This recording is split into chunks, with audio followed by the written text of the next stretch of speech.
a dispute between President Harry Truman and General Douglas MacArthur in 1951 during the Korean War.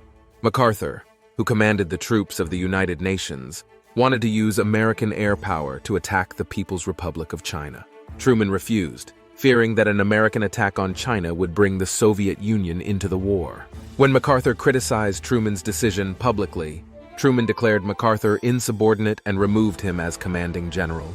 MacArthur returned to the United States, received a hero's welcome, and told Congress, "Old soldiers never die, they only fade away." This was a controversial time in the world, so since these men were Masons, the old-fashioned Masonic podcast has decided to infuse their opinion into this story. Arguably, the actions of President Truman set a precedent for future generals to be relieved of their duties. There were a lot to say the least, so stay tuned through the end of this episode to hear the famous names. In 1945, the scars of World War II across the world were still fresh. The fear of having to engage in another world war was very real. A mere 2 years after the end of WU, the Cold War began.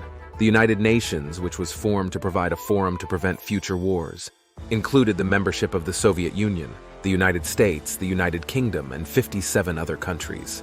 The United States adopted a firm stance to contain the spread of communism, which was being aggressively promoted by what is now known as Russia. The Korean War began when the North Korean People's Army crossed the 38th parallel into South Korea. Adhering to its policy of containment, the United States could not ignore the threat of communism in Asia, but neither the president nor the public wanted a long, drawn-out war. President Truman hand-selected General Douglas MacArthur to lead the U.S. troops in South Korea. MacArthur arrived at his post a World War II hero, having successfully led multiple troops through the war.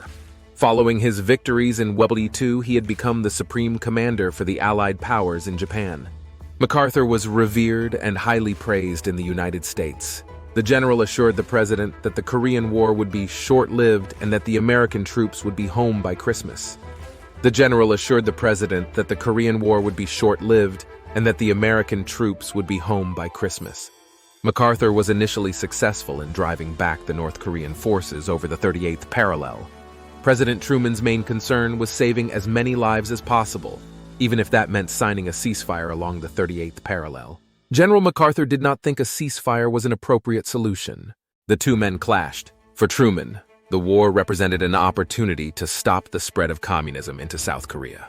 For MacArthur, the war was an opportunity to liberate the North from communist control, and aggressive action was required. MacArthur thwarted Truman's attempt to negotiate a ceasefire when the general ordered his troops to invade North Korea and push the North Korean army up past the 38th parallel. This was not the first time the general had ignored direct orders from his commander-in-chief. On April 11, 1951, President Truman officially relieved Douglas MacArthur of his command. Word of his firing spread quickly, and the American public found the news upsetting. Truman felt that his decision was just because MacArthur had overstepped his authority, defied direct orders from his superior, and interfered with Truman's hope of ending the Korean War quickly. Harry Truman's decision to fire Douglas MacArthur at the height of the Korean War in April 1951 shocked the American political system and astonished the world. Much of the world didn't realize the president had the power to fire a 5-star general. Much of America didn't realize Truman had the nerve. The MacArthur firing prompted the Democratic-led Congress to invite the general to address a joint session, which MacArthur moved to applause and tears when he declared that old soldiers never die, they just fade away. Among Republicans, there were murmurs of support for a MacArthur candidacy for president. The Senate's Armed Services and Foreign Relations Committee held joint hearings, at which MacArthur detailed his disagreement with the president and claimed the backing of the Joint Chiefs of Staff for his position. The Joint Chiefs contradicted him. The Senate hearings were closed to the public, but a transcript was released each day, including all but the most sensitive comments. Freemason Omar Bradley, the chairman of the Joint Chiefs, flatly rejected MacArthur's call for a wider war. In the opinion of the Joint Chiefs of Staff, this strategy would involve us in the wrong war, in the wrong place, at the wrong time, and with the wrong enemy, he said. Bradley's categorical conclusion proved the most compelling public statement by any official at the committee hearings. For a soldier of Bradley's stature with no history of politics, to contradict MacArthur so completely caused even the most ardent of MacArthur's supporters to pause and reconsider. Yet, it was the statements that were not made public that did the real damage to MacArthur. Not until the 1970s was the secret testimony declassified. During hearings, certain testimonies were omitted to protect sensitive information regarding American security. Omar Bradley provided detailed information on Russian divisions in the Far East, which was deemed risky to disclose.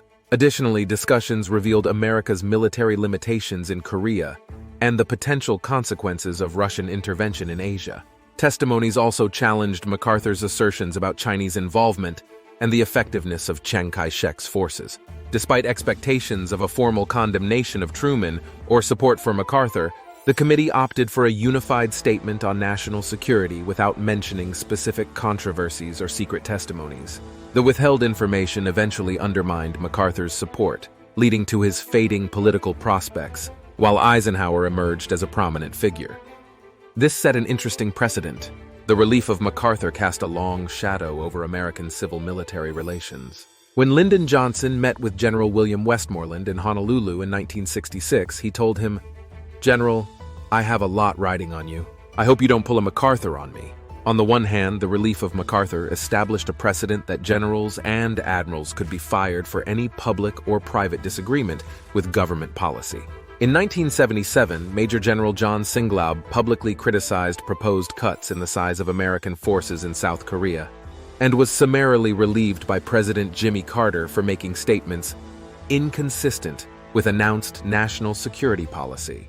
During the Gulf War in 1990, Secretary of Defense Dick Cheney relieved the Chief of Staff of the Air Force, General Michael Dugan, for showing poor judgment at a very sensitive time, in making a series of statements to the media during a visit to Saudi Arabia. In 2010, President Barack Obama fired General Stanley McChrystal after McChrystal and his staff made disparaging remarks about senior civilian government officials in an article published in Rolling Stone magazine. This elicited comparisons with MacArthur, as the war in Afghanistan was not going well. On the other hand, Major General James N. Post III was relieved and issued a letter of reprimand in 2015 for discouraging personnel under his command from communicating with the Congress, which he described as treason. In February 2012, Lieutenant Colonel Daniel L. Davis published a report entitled Dereliction of Duty 2, in which he criticized senior military commanders for misleading Congress about the war in Afghanistan, especially General David Petraeus. He noted, "A message learned by the leading politicians of our country, by the vast majority of our uniformed service members, and the population at large. David Petraeus is a real war hero, maybe even on the same plane as the greats. But the most important lesson everyone learned, never, ever question General Petraeus, or you'll be made to look a fool." In the years following, the legend of Petraeus spread and expanded, as these things often do, and he was given increasing credit for the success. During the 1992 presidential election, Bill Clinton used endorsements from the former chairman of the Joint Chiefs of Staff, Admiral William J. Crowe, and 21 other retired generals and flag officers to counter doubts about his ability to serve as commander-in-chief. This became a feature of later presidential election campaigns. During the 2004 presidential election, 12 retired generals and admirals endorsed Senator John Kerry, including the former chairman of the Joint Chiefs of Staff, Admiral William Crowe, and the former Chief of Staff of the Air Force, General Merrill Tony McPeak, who also appeared in television advertisements defending Kerry against the Swift Boat Veterans for Truth. During this election campaign, one retired four-star general, Tommy Franks, spoke at the Republican National Convention, and another, John Shalikashvili, addressed the Democratic National Convention.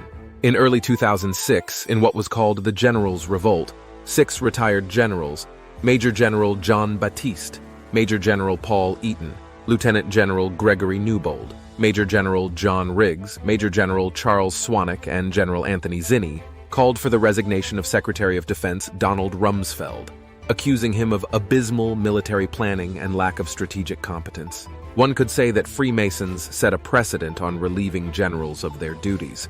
What say you? Thank you for watching the Old-Fashioned Masonic Podcast.